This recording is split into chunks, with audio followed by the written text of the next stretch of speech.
Part of 250 years.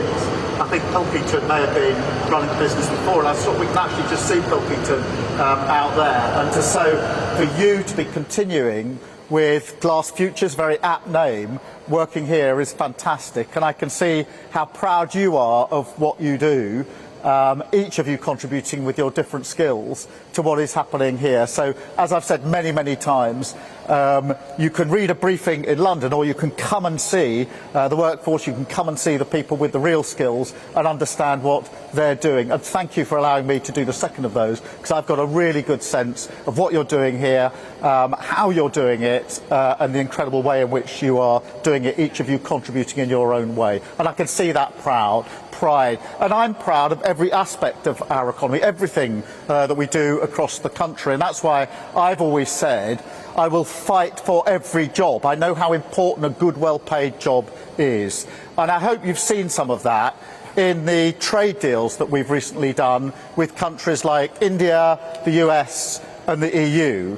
And only this morning, actually, you explained to me that the India deal in particular will be really important for glass and what you're doing directly, and of course for businesses like whisky who need glass all of the time. And that comes from my absolute determination to create jobs, good jobs, and to drive down the cost of living and put more money in your pocket, which is, I think, the thing that most people are most concerned about.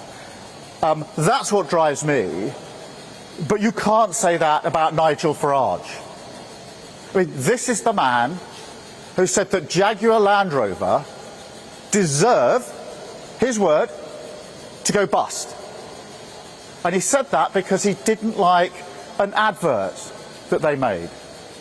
This is a company at the absolute forefront of British engineering, and he says they deserve to go bust. But unlike Nigel Farage, I've been to see the workers at JLR several times over, particularly recently. And I know what those jobs mean for the workforce themselves, for their families and their communities. And I saw firsthand the anxiety on their faces. I met them just as I've met you this morning. I saw the anxieties on their faces when they thought their jobs were at risk. So when they needed support earlier this year, when we had to fight for their jobs and make a deal with the United States, I protected those jobs because I had them in my mind's eye. And politics is about who you have in your mind's eye. We protected those jobs.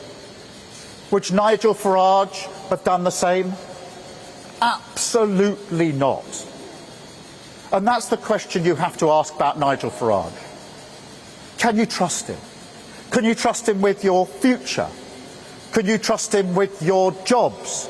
Can you trust him with your mortgages, your pensions, your bills?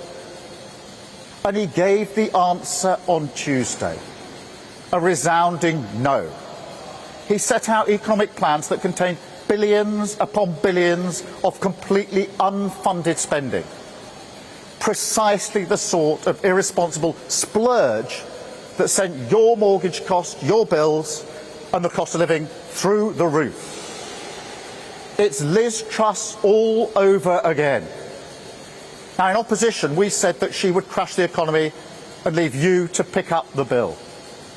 And we were right. And we were elected to fix that mess.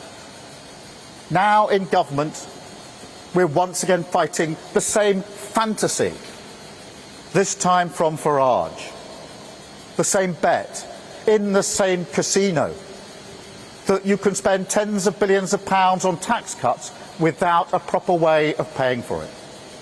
Using your family finances, your mortgages, your bills as the gambling chip on his mad experiment.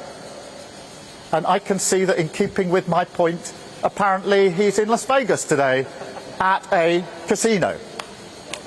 And it's not a surprise, because he said that the Liz Truss budget, in his view, was the best since 1986. That shows his judgment. It shows what he'd do. And the result would be exactly the same. Now, I'm not prepared to let that happen. Labour's plan for change has stabilised the economy. Growth in our economy is at the fastest rate in the G7 this year. 4 cuts in interest rates. That means mortgages coming down. And a pay boost for 3.5 million low-paid workers. And unlike Nigel Farage, I know what it's like growing up in a cost of living crisis. I know what it's like when your family can't pay the bills, when you fear the postman and the bills that may be brought. And I know how much work we have to do. But there is not and never will be a magic wand that can wave away the need to manage the public finances properly. That is the foundation upon which everything rests, always. Now, we were elected to change the country, but we were also elected to never put working people through a crisis like Liz Truss ever again. And so that is what we're doing. Scunthorpe Steel, that was rescued. JLR workers protected. Wages rising. Mortgages coming down. NHS waiting lists cut. 3 million extra appointments this year. The living wage raised. Water company bosses fined. You saw that earlier this week. Immigration falling. Breakfast clubs in every school. An investment in infrastructure right across the country. The biggest levelling up of workers' rights in a generation. And a massive cash injection in our public services without making working people pay. Nigel Farage stands for none of this. He literally voted against it. Against sick pay for working people. Against fire and rehire. Against cutting fuel duty. And now he wants to blow up the economy all over again. Well, we won't let him. We will deliver our plan for change, and we will do so precisely because we protect our economy. That is the path to change, and that is what Labour will deliver. Thank you all very much indeed. Thank you.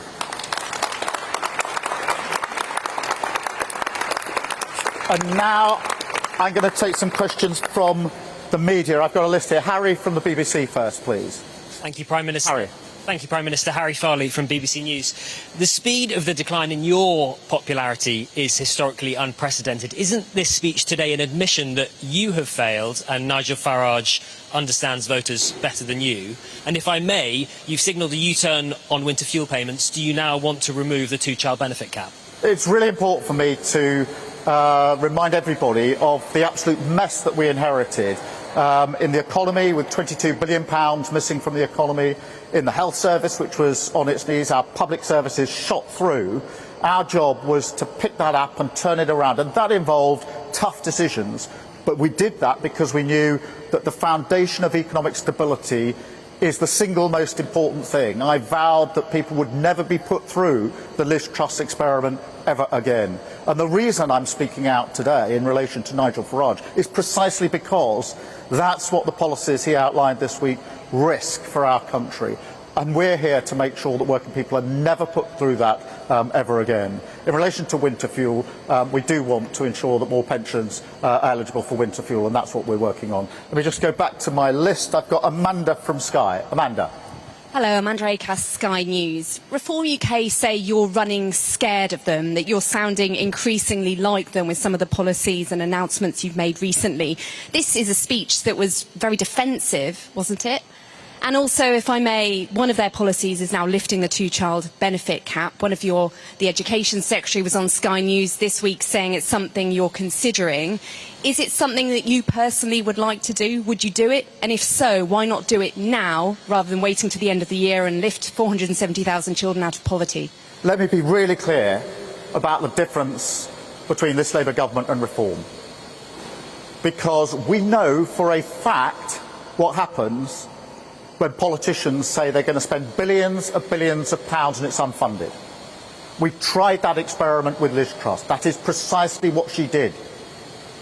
And it wasn't Liz Truss that paid the price. It was the millions of working people who paid the price for that experiment. That experiment through their prices going up, the cost of living went through the roof, mortgages went through the roof, and the whole country went through a crisis. And the whole world looked to see what on earth was happening to the United States. So we don't need, this is not theory. And what Nigel Farage is doing is Liz Truss 2.0. Same promises of billions and billions of pounds in unfunded cuts, with exactly the same results. And I feel very strongly it's my responsibility to protect working people from being put through that ever again. Thank you. Let me go to Chris Hope. Chris. Chris Hope, GB News. Prime Minister Nigel Farage has 5 MPs. You've got 403. Are you panicking because Reform is so far ahead in the polls, it seems? Is he living rent-free in your brain? You went to a state school. Your dad worked in a factory. Your mum worked in the NHS. So why has a public school-educated former city trader got more in common with the Red Wall than you have? Well, I've set out my divide. I think the single most important thing is to make sure we stabilise our economy and build on that strong foundation the future of our country. And that is what we're doing. And we're seeing the early signs of that. Growth is up, the highest in the G7 this year. Interest rates have come down 4 times. So we're beginning to show what happens when you stabilise the economy. And I want to protect working people from Nigel Farage, because I want to protect them from what he will do, which is exactly the same as Liz Truss, which will have a direct impact on their lives. And in relation to the second part of your question, I don't need lectures from Nigel Farage on what it means to be working people. I know what it means to work 10 hours a day in a factory 5 days a week. And I know that because that is what my dad did every single working day of his life. And that's what I grew up with. So I don't need lessons from Nigel Farage about the issues that matter most to working people in this country. Thank you, Chris. I've got Peter from The Guardian. Peter. Hi, Keir. You've dodged the question on the 2-child benefit cap twice now, so can I ask you as a first question, would you personally like to get rid of the 2-child benefit cap? And on the wider issue of the opposition you're now facing, do you think one of the problems is that Nigel Farage can approximate talking like a human being, where you just resort to talking points and dodging questions? Well, look, I mean, on the question of 2-child benefit, my apologies, I think I did the first half of the question, not the second. Let me deal with that directly. I'm determined we're going to drive down child poverty. One of the proudest things that the last Labour government did was to drive down child poverty, and that's why we've got a task force working on this. I think there are a number of components. There isn't a single bullet, but I'm absolutely determined that we will drive this down, and that's why we'll look at all options, all ways of driving down child poverty. I'm determined. I'm so proud the last Labour government did it, and I'm so pleased that we are taking up that challenge to do it with this Labour government, and that's what we will do. In relation to working people, what matters most, in my view, is who politicians have in their mind's eye when they make decisions. I know precisely who I had in my mind's eye when I took the decisions that I had to on the international stage with the US trade deal. I had in my mind's eye the jail workers that I'd taken the time to go and see on a number of occasions and understand for myself the jobs they do, the skills they have, and what that means for them, their families and their communities. And that's the way I do politics, which is roll up your sleeves, understand the issues, understand the challenges, run towards that challenge and make sure that we fix it for working people. And that is exactly what we did with JLR. That's exactly the approach I would take. What did Nigel Farage say about JLR? Maybe with a great flourish, apparently contacting with working people, he said they should go bust. I challenge him to go to JLR, stand in front of the workforce and tell them that his policy for JLR is they should go bust. And I'd very much like to see the reaction. Thank you. Then can I go to Aggie, please, LBC. Thank you, Prime Minister. Aggie Chambray, LBC. Do you have a reaction to a Reform UK advert which claims Anna Sarwar wanted to prioritise the Pakistani community, and Nigel Farage's defence of it, that it was Sarwar that introduced sectarianism into Scottish politics? Sarwar has called the comments poisonous. The SNP has called the ads racist. Do you agree with that? Are they racist? And also, if I may, are you not worried people will ask why you're holding a press conference about Nigel Farage 4 years out from a general election instead of focusing on your plans for the country? Well, there's a lot of questions bound up in that, but let me get to the central point, because what we've seen with Reform in Scotland in relation to this particular video is manipulation. And it is, as ever, with reformer Nigel Farage, trying to divide people with a toxic divide and to poison our politics. And I think our politics is above that, and that's why I think it's absolutely right that Anas Sarwar has called this out for what it is. It is toxic divide.